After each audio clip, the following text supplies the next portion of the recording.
folks. After another night of interesting weather, we're back out again, chasing our beloved panfish. I don't know what else to say, but it's been a hectic spring. I sound like a broken record, but one day it's 90, the next day it's 60, and there's storms in between. We've got a lot of rain this spring and early summer. I think we're into our, second full day of summer now? Third full day of summer. Our lake is about 2 foot over floodplain right now. A lot of food is in the water, however, and it's been really interesting. Each day has been interesting, trying to figure out what they're feeding on specifically, because we have young of the year minnow fry hatch in the water all over the place. We have the remnants of a big dragonfly hatch that they're still feeding on when they hit the water. Not as heavy as it was about a week ago, but you know, we're at the tail end of it, so they're still in the water. We had a small mayfly hatch. We've got water boatmen that have hatched all over the water. And then this morning, our first cast out here, actually, we had about a 9.5-inch bluegill spitting up bloodworms. So those are now hatching down below. What can you do but grab your assortment of gulp baits and try to match the hatch? Each day can be different. I think we're going to start out with the cricket today, because I'm seeing a ton of movement on top of the water with these fish popping water boatmen, the back swimmers. So that's as close as I can get to that with my gulp. But I've got the angleworm, which will replicate a bloodworm. I've got the stonefly, which will replicate the dragonfly. I got the cricket, which gives me a more buggy profile, and then I've got the 1-inch gulp minnow, of course, to imitate a young of the year hatch. So, and then of course, if they don't want any of that, we got crawlers. So stay tuned. I don't know what today's going to bring, honestly, with the heavy rain we got last night. The water is real dirty.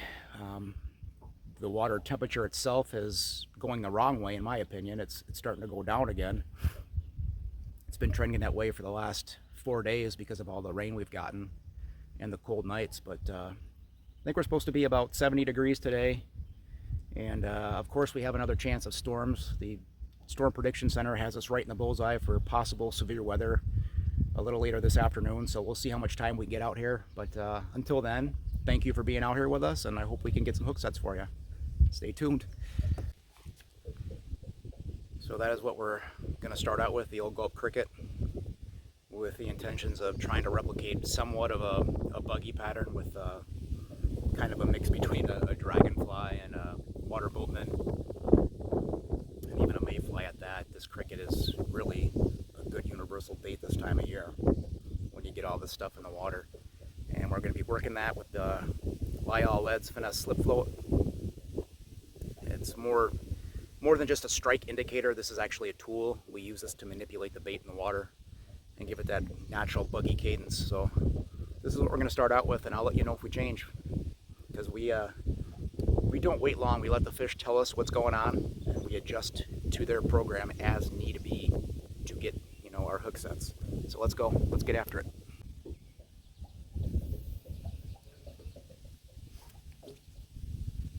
Starting out this morning right up on the weed edges, the pad edges.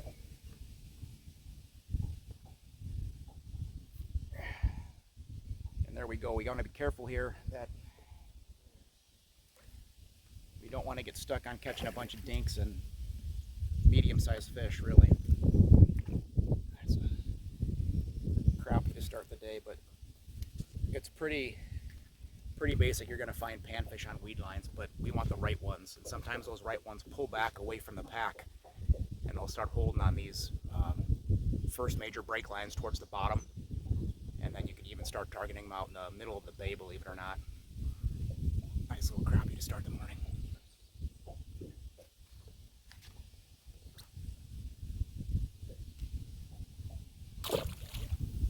You know, the bigger panfish will utilize these bigger pads, and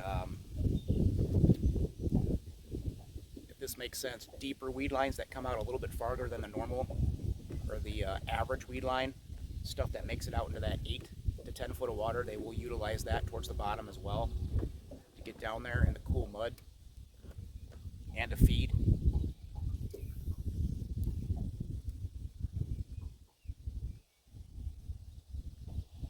So we always want to start there. But as summer progresses and that water starts to heat up, they will separate from the pack and they will move out into, you know, mid-depth mud bays. My favorite depth to target for big bluegills in the summer, we're talking like July, August, when that water temperature is at its peak, is that 10 to 12 foot. And I want to set that slip float about, there's another one, about 6 inches off the bottom to where I'm almost scraping bottom as I'm working that slip float.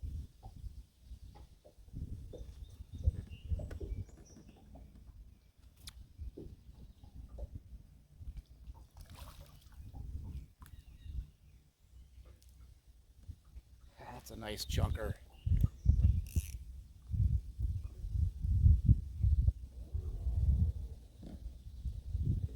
Nice little well-built male there. 2 casts, 2 different species to start the day. I like it. That's a nice fish right there.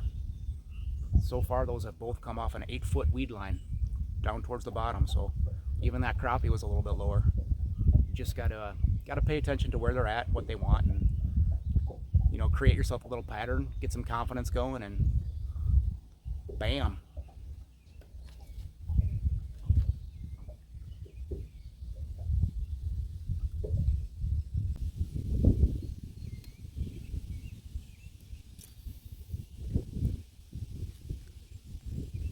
You know, another thing that'll determine where I start fishing too is where the actual overall bulk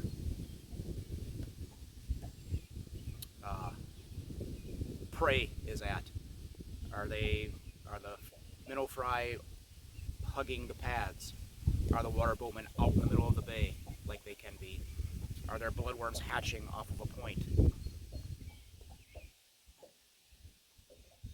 If you get real good with your electronics, you can kind of separate, you know, what you're seeing as far as fish as opposed to bait, and how those fish are relating to the bait. A lot of times you can just use the eye test to see that. You can see that there's, you know, bugs up on the pads that they're popping at, the fish are popping at. You can see them chasing bait fish.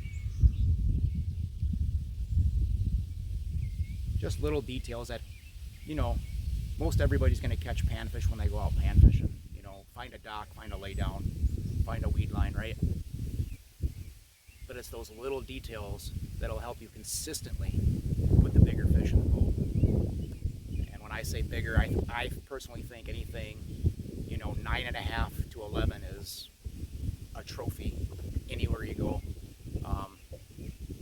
Maybe not a 9.5, you know, that's, a lot of people still like to eat those, but I know my face lights up. I know my client's face lights up when somebody puts a 9-inch bluegill in the boat, because they're, you know, it's just a little bit something bigger than those typical eater fish that you normally get when you're pan fishing. And once in a while, when everything lines up perfectly, and of course it's fishing, so there's always a little bit of luck involved, but we've seen 3 12-inch and 12-inch plus bluegills come out, so that of course is not a daily thing. Sometimes that's not even a yearly thing. We went a whole year last year from open water through ice without seeing a 12-inch fish, and only a handful. I could count on one hand the amount of 11s we got last year, so it's not a common thing. Everything's got to, you know, set up perfectly, and still got to be a little bit of luck involved. But if you put in your time, you pay attention to the small details, and you're consistent. That's the key word. You got to be consistent, persistent, have confidence, and it'll happen for you.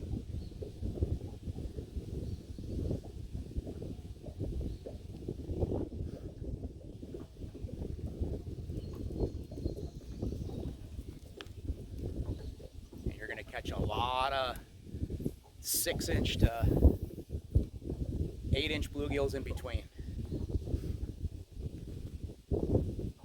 part of the game. Anybody who tells you it's not is full of shit. And that's just me being 100% honest. I've been around this game a long time. I guess what we do a little different is we just kind of film everything that goes on during the day, not just the big fish. Is that boring to some? Probably. But it's fishing. And that's what we're doing out here, is filming fishing. The real part of it.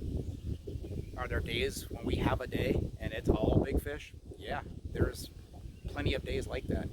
There's also days when we don't break the 10-inch mark and it's Dink City, but it's still fun, man. It beats the alternative.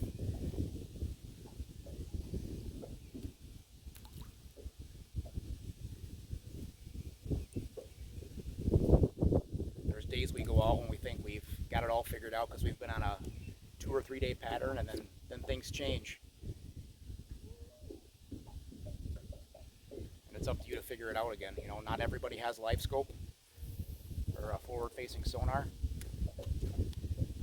So we have to improvise, and that's what we do. We improvise. We figure it out. That's part of the fun for me, is figuring out this little puzzle.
Solid male right there.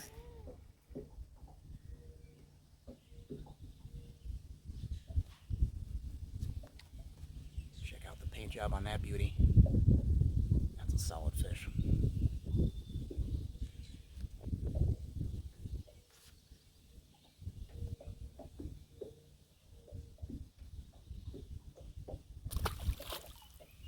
Good start to the morning.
Look at that old goose sausage right there.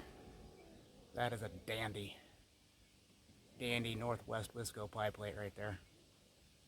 Yeah, I'm here for that all day. That's a good one.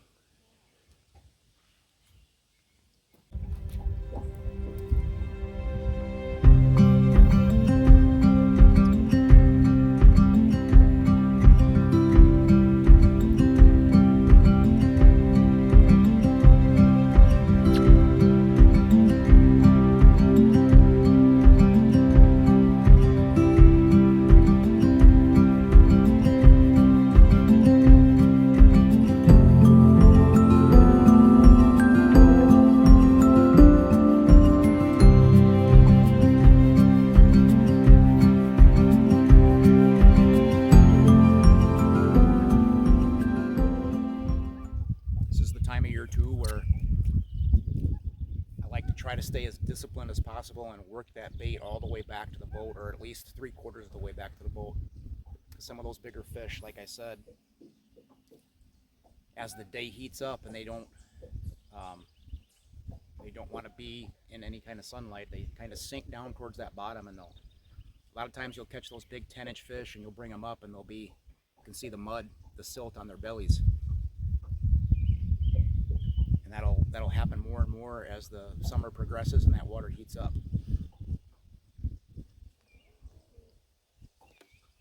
Those big fish are smart, and they can certainly use the weeds as shade and cover, but what else is also in the weeds? We got big bass, we got pike, we got muskies up there, right? So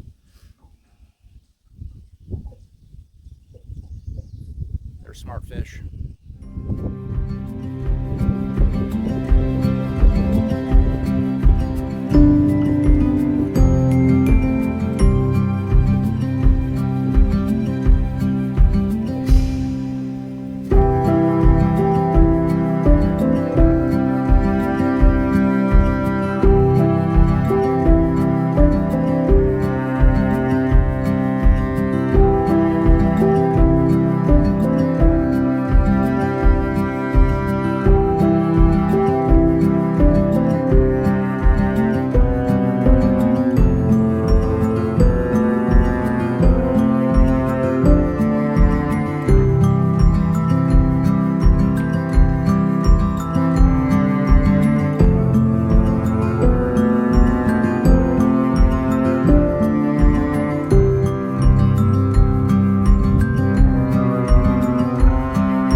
Now that's not a giant by any means, but that's a good one for if you're gonna, release some to the grease and have a fish fry.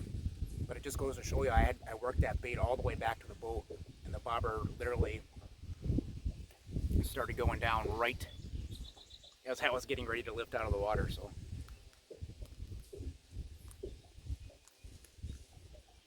I try to always stay patient and work the bait back to the boat this time of year. Sometimes I get antsy, it's just human nature, but it has paid off big in the past.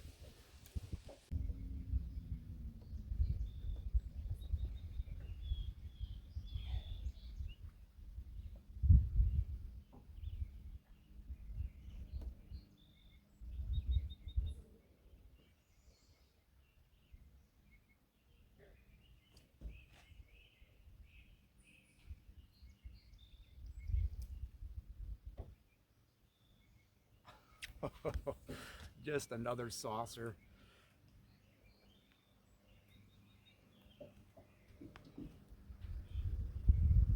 Another solid built female there, all spawned out. Look how thick she is though, still. Tall, I should say. That's a good one too. Heck yeah. Let's keep swinging before these storms roll in, eh? Hey, just a real quick little tip here for when we're fishing weeds, for panfish specifically during the summer. There's different types of pads out there. See, you've got this big pad, you get your what I'd call small to medium sized pad, and then you have these small little coily pads. Stems are real coily on them and curly. You'll find those a lot of times on sandbars, sparse weed flats, and then this is your more typical bunched up pad along the shoreline with some of these big pads mixed in. And you find typically in the North Woods, you have a mixture of all these. If you can find these bigger pads on hot sunny days, that's a magnet for crappies and big bluegills. A lot of times the crappies will sit right underneath these big pads. One, for shade, they're not a hot weather fish. Two, to ambush bait fish as well. And the gills will tend to be at the bottom of these pads, down by the root systems, with their bellies in the mud. So just keep that in mind. If you see these big pads on a hot day, give them a shot, especially on the windward side of the lake. The wind's blowing into them. These other pads are great if you can find them scattered away from your typical weed lines, like on sand flats, mud flats, sandbars. The fish will congregate around these as well, typically because it's one of the only weeds that you'll find on a flat like that out in the middle of nowhere. So keep that in mind. The insects and bait fish use them too. That's what draws the panfish in, along with shade. So yeah, Panfish 101 right there.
Starting to put a little bit of a pattern together here. It's still on this cricket too. It's starting to heat up.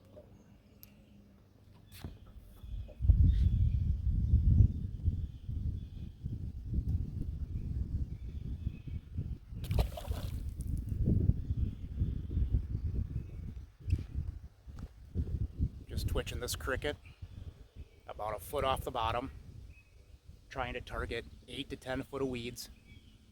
Weed lines, not in the weeds, the weed line at the very bottom where the edge starts to come out towards that contour. We're letting this bait get down to that edge, about a foot off the bottom, and we're working this finesse slip flow with a twitch pause, and they're choking.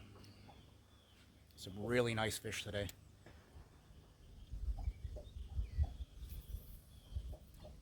still getting our fair share of small ones too, but quite a few good ones today.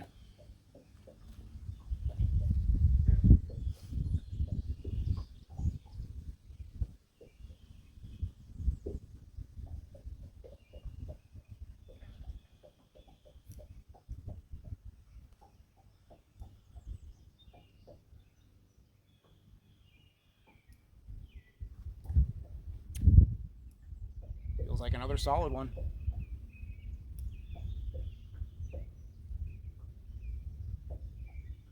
As we got thunder in the distance, of course. Need a carbon copy of yesterday. We were on good fish, and then the storms moved in.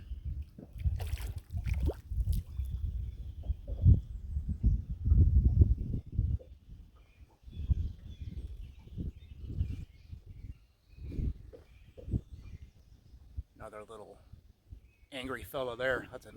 Look how wide that fish is. Look how tall it is for its size. I mean, that's probably a 9-inch fish, but it's so tall, so thick. It's already got a double hump going.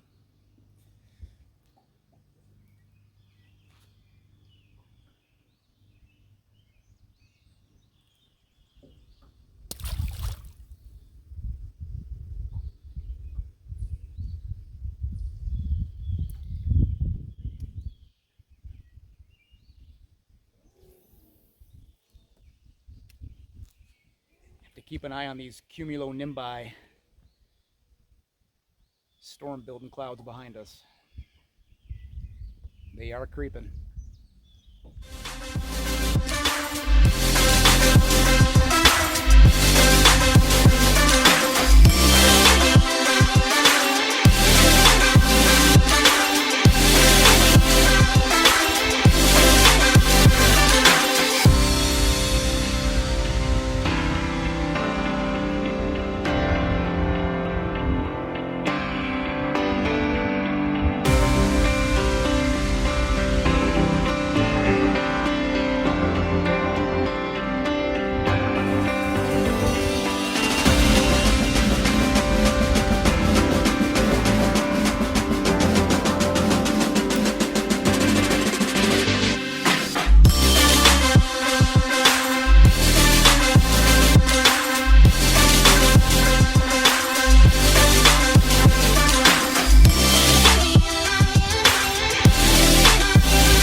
I just love how they get angry as they get close to the boat and just start digging circles right on the bottom.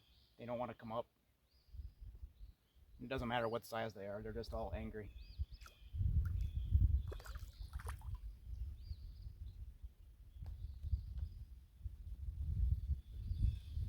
Angry fish. I love it. Perfect eater right there. Good mix today of bigs and eaters. Been able to, so far, we've been able to stay away from the dinky dinks, which is a good thing. With that being said, my next cast will probably be a dink.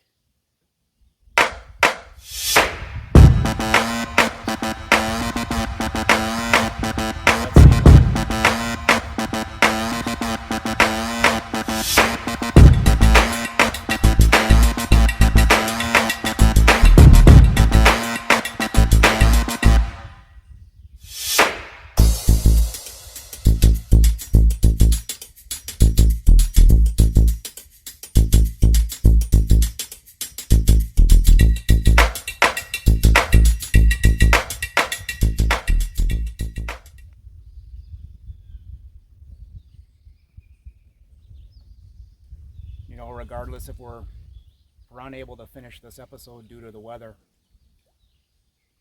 tomorrow's going to be a really cool day as well. We might have to combine them to make a full show.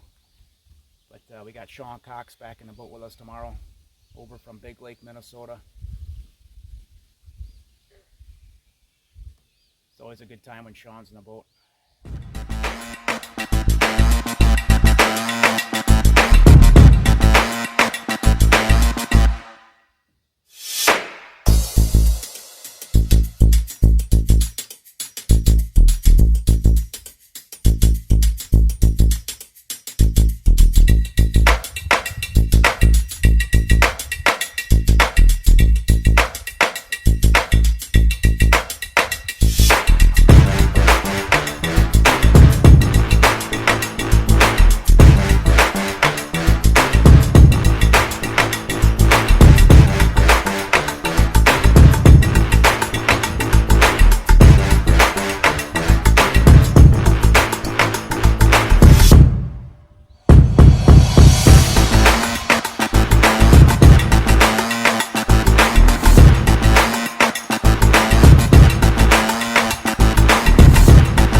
Yeah, it's getting a little staticky out here. If you've ever been fishing before a storm hits, you've had your fishing line kind of start floating. That is exactly what's happening right now. That is probably our cue to get the HELL out of here.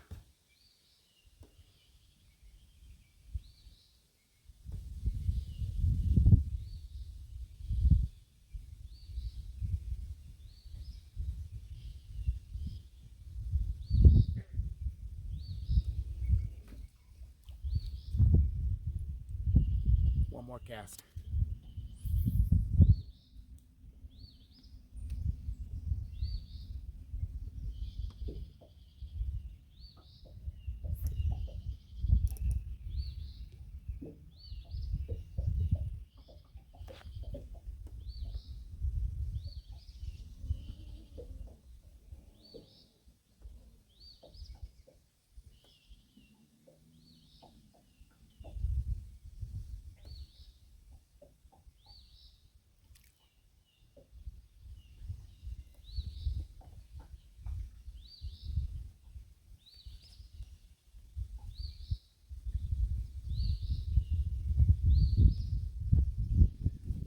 We're going to end on that one for now. And if we can get back out here, we will. But if not, we'll see you tomorrow and see if me and Sean can put some fish in the boat. And one thing's for sure, we're going to have a good time trying anyhow. We'll see what happens with this weather. Yeah, here we go again. Ugly looking sky there.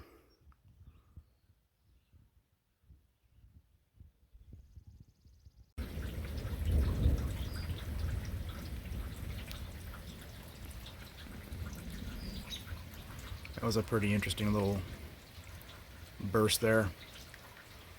It was one big wind gust. Temps dropped about 10 degrees.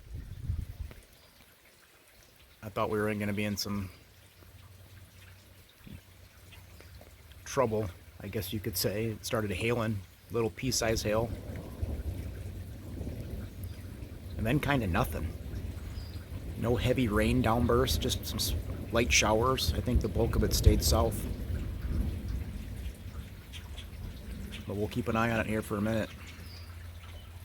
See if we can hop back out in the boat and go back to work. It looks nasty to the south for sure. A little bit of greenage going on. Hoping nothing's on the backside of it.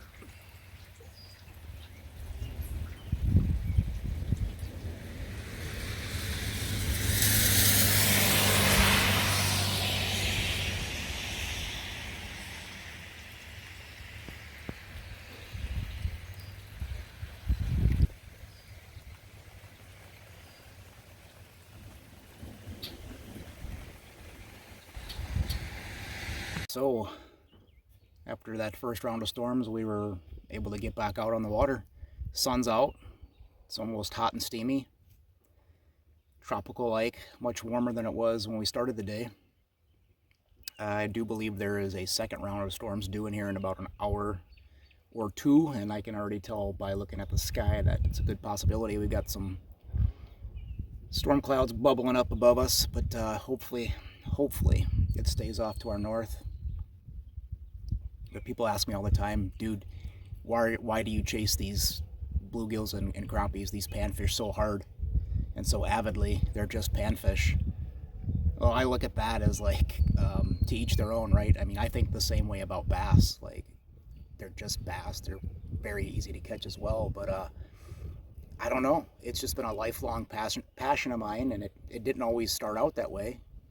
I mean, of course, that's probably the first fish I caught. It was a bluegill, right? You know, when your dad, your grandpa, your elders take you out fishing, that's usually the first thing we catch. But actually, as I approached the age of 10, 11 years old, I was actually doing a lot of muskie fishing at an early age. My grandpa was a big part of the Muskies Inc. organization, and kind of took me with him wherever he went, and that's what I learned to do first, effectively anyways, as far as slinging baits and working different baits and breaking down maps and structure and all that stuff. And then it kind of, the teen years, it was bass and walleyes, and now that I've gotten back into my 30s and 40s, it was panfish. One reason for that is my love of ice fishing, of course, and I just love chasing them through the ice as much as I do open water. And it's just one of those things where I've been fortunate to catch a lot of big bluegills in my life. And I got a 12 and a quarter, a 12. I've gotten a couple clients 12s, and it's a rare thing that happens. And it's true. We're talking true bluegills, not pond fish, not hybrids. These are true bluegills. It's a special moment for me every time I get a big one, and when I see a client or family member or even a buddy get one, it's always special. And I guess why I hit it so hard too is because I'm always chasing that Wisconsin state record. You can't catch it from the couch. You can't manifest it just thinking about it at home. You got to get out and do it. You got to live it. You got to breathe it. You got to taste it. You're going to have good days and bad days, and yeah. So I'm guess my answer would be I'm still at 49 years old looking for that bluegill of a lifetime. A lot of people would be happy with that 12 and a quarter. It's a very good conversation piece every time somebody walks in and sees it on the wall there. But I want bigger, and I'm not going to stop until I get it, or at least I'm going to die trying. So yeah, that's why panfish for me, man. trips my trigger. So let's see how many casts we can get in before this next line of storms rolls through. It's getting to be a pattern this summer. Is it El Nino? I don't know.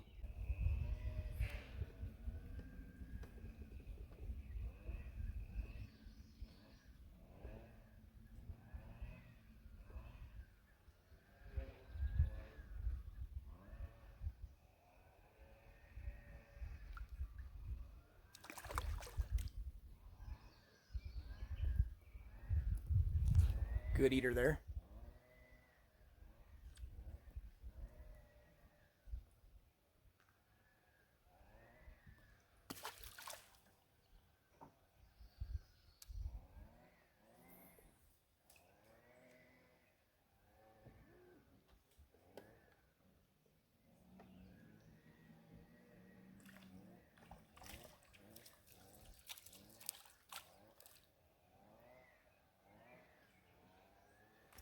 We won't talk about that one.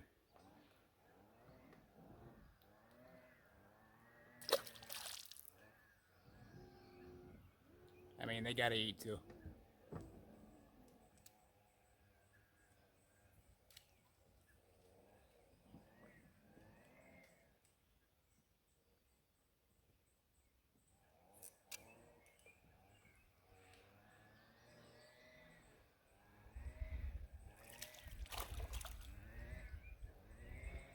And then again, we're back in that pattern again where we get too close to the weeds. We're getting smaller fish, so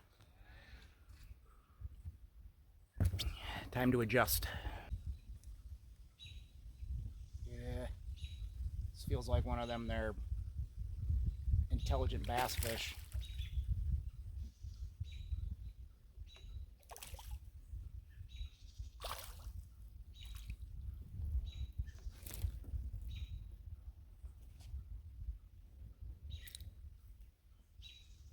Don't get me wrong, dude. They're still fun to catch.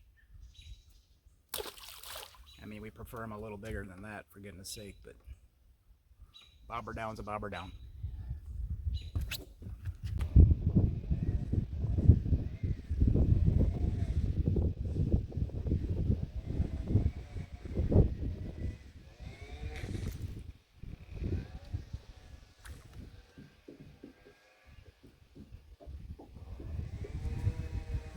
That's a good one.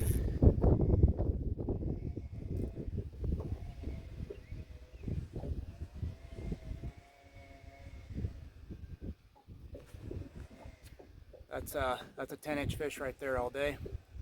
And what was so key about that, like what we talked about earlier, that fish hit really close to the boat. So if I get too antsy and reel up because I didn't like the type of water that I was moving my bait across, I would not have caught that fish. So, little details, they matter. Solid bluegill right there.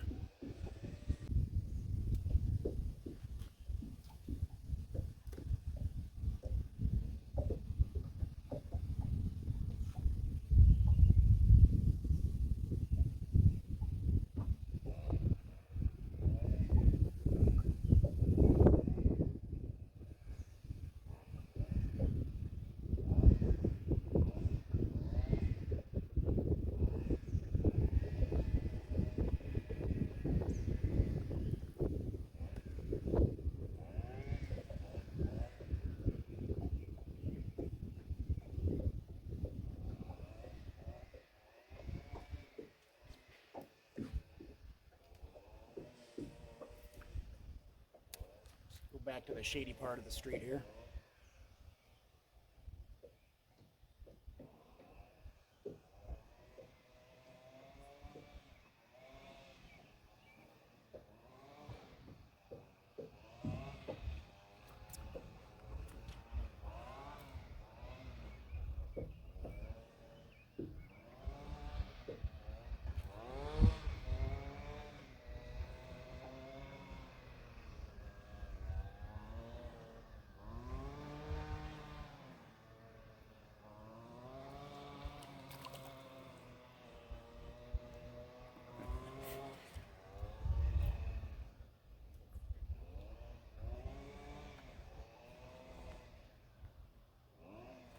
Yeah, this is just Not much fun at all. I mean, is that a trophy? Nope. Is it a good one? Yep. And I got my rocks off on that one just like I would a 10-incher, just by the way it fights.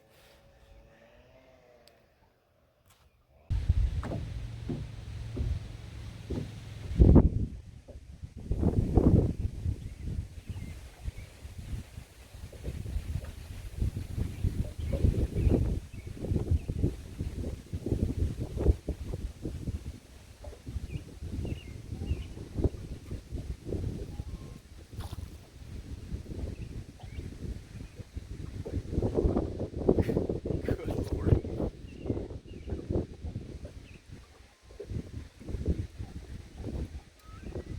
That is just a freshwater piranha right there. Big old double forehead on that one. What a goose sausage. Hammered that bait. Pulled out to a sandbar to end the day. First cast. What a beauty.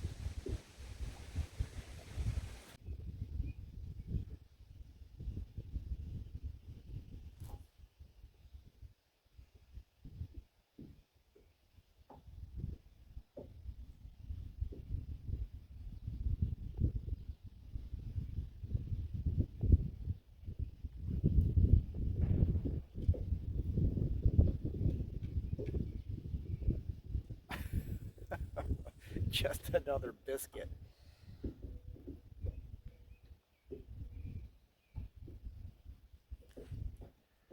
Look at that one. Just a biscuit. Just a lot of fun is what it is. Ah, they really dig on this light tackle. So much fun. It's the equivalent to me of like going pike fishing with all the right pike gear. You know, the correct rod, the correct reel, the correct line, correct baits. It's going to be a good fight on that tackle regardless. And the same applies with bluegills. If you use this light tackle, it's just a lot of fun. There's no way around it. It takes you back to when you were a kid. Fun day.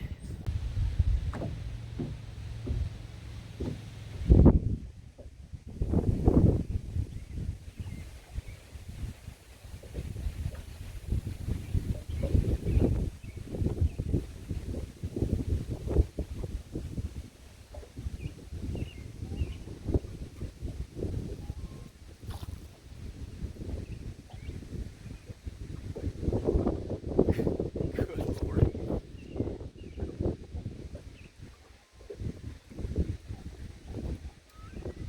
That is just a freshwater piranha right there. Big old double forehead on that one.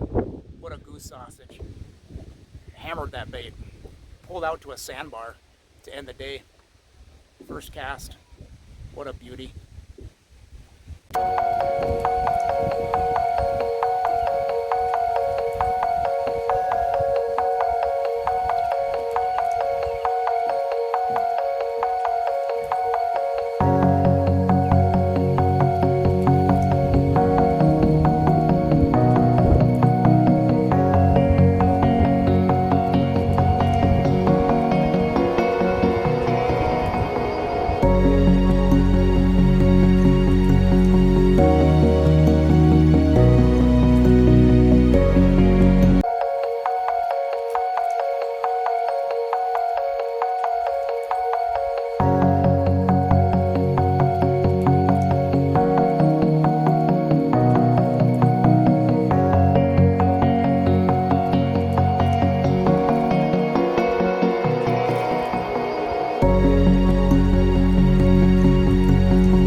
the answer to your question is no. No, this doesn't get old. It just doesn't. I'll tell you what does get old though is this freaking weather. She's getting ready to blow on us again. We're going to have to leave this bite to take shelter very soon.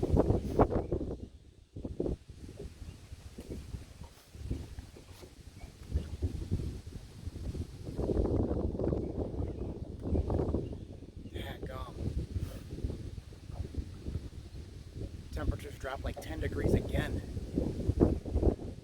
Went from feeling like summer to fall quick.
Just angry, angry balls of fury these things are.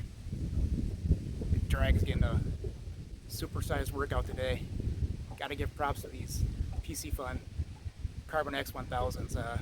They get the job done and they're a lot of fun to fish. Love the lightweight.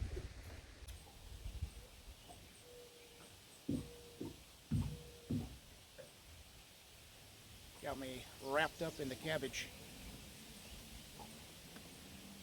See if this fin's braid is, yep.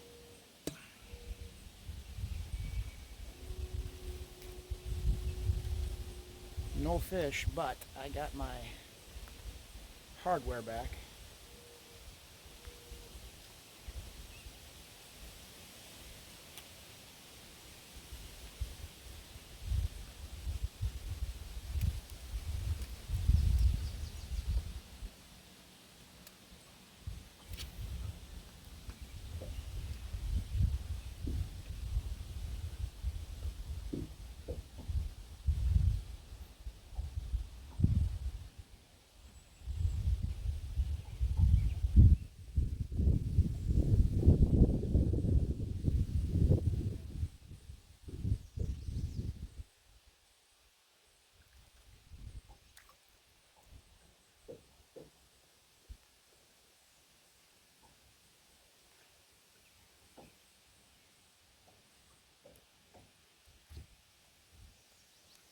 Pretty good one there.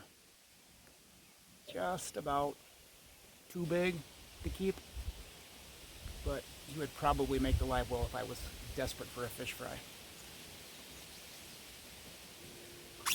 Try to be as selective as I can the few times a year I do keep fish.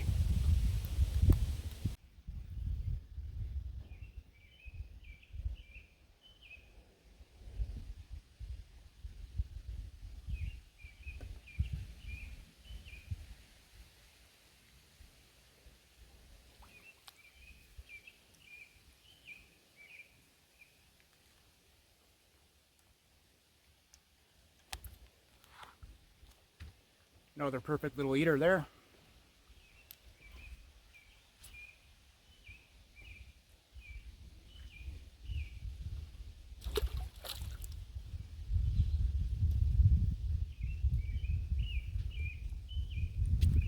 Even at that size, they're still really fun to fight. It's fun to go to war against them on this ultralight tackle.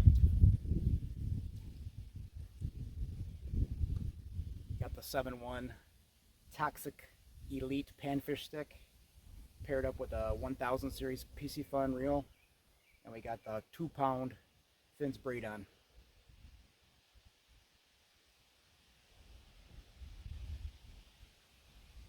Everything a grown boy needs to go to war on big bluegills.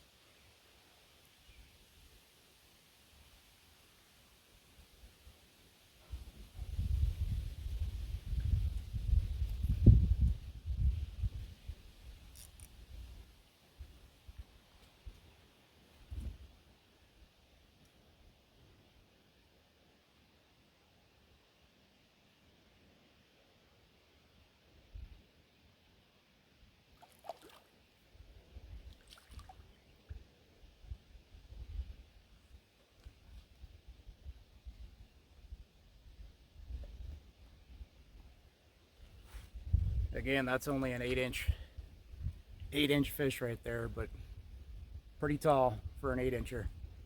His future is bright.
Boy, after that rain, it really has that north woods smell in the air.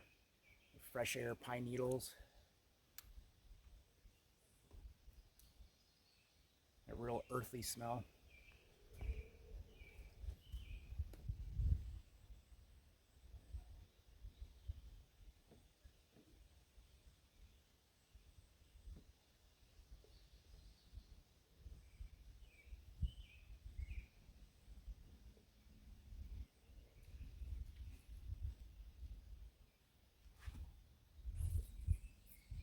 Go back over to this side of the neighborhood.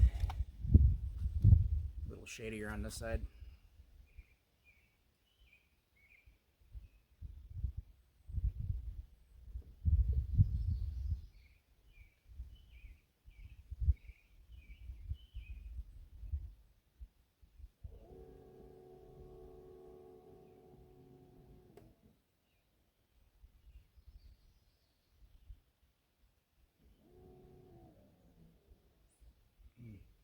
Swing and a miss.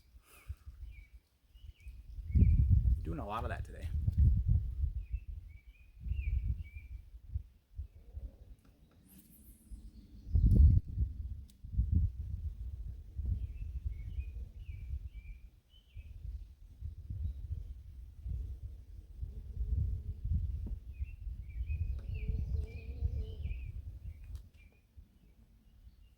There we go.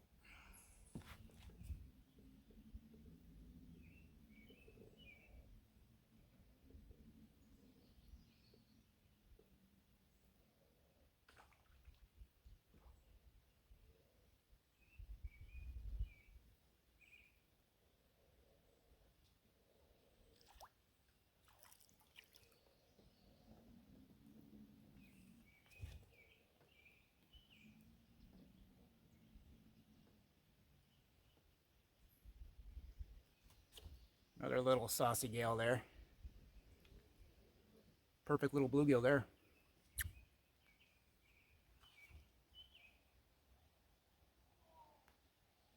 Those are about the size that we all got hooked on as kids.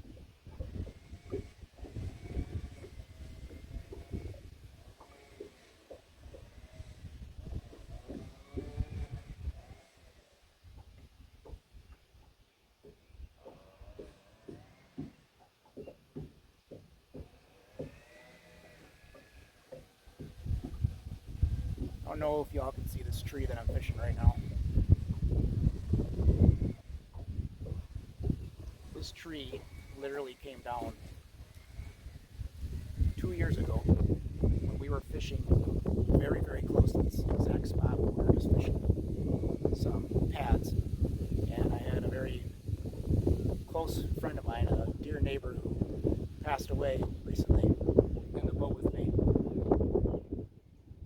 And when that tree came down, it made a terrible noise. Water shot so high up in the air, it was unbelievable. And we both had to go change our bridges after that.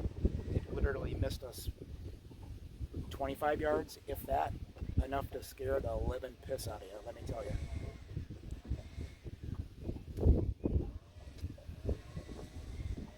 Ironically, now it's one of the best crappie trees in the entire lake.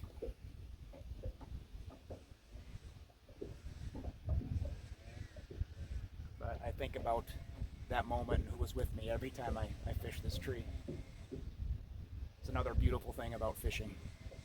All the different memories and experiences.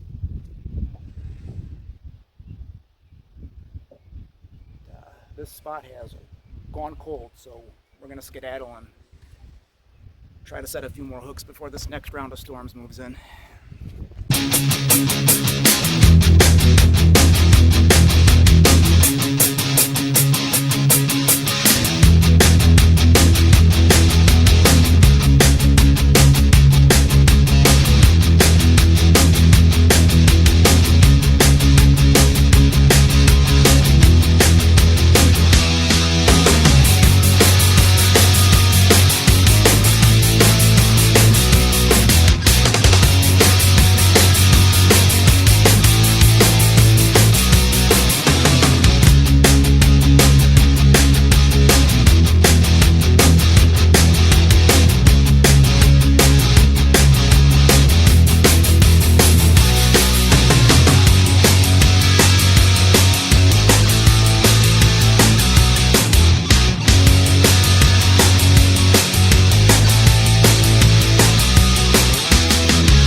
That's a stout fish.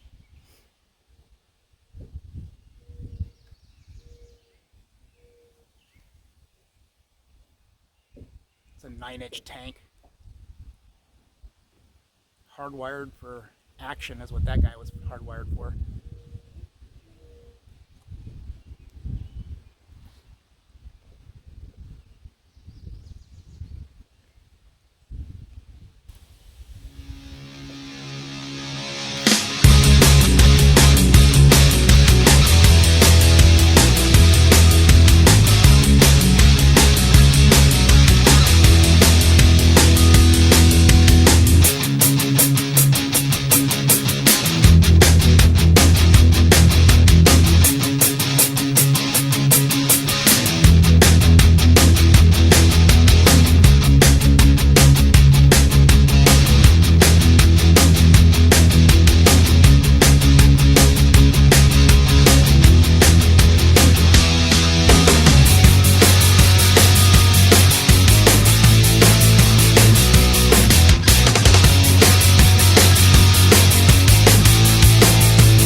I am okay ending it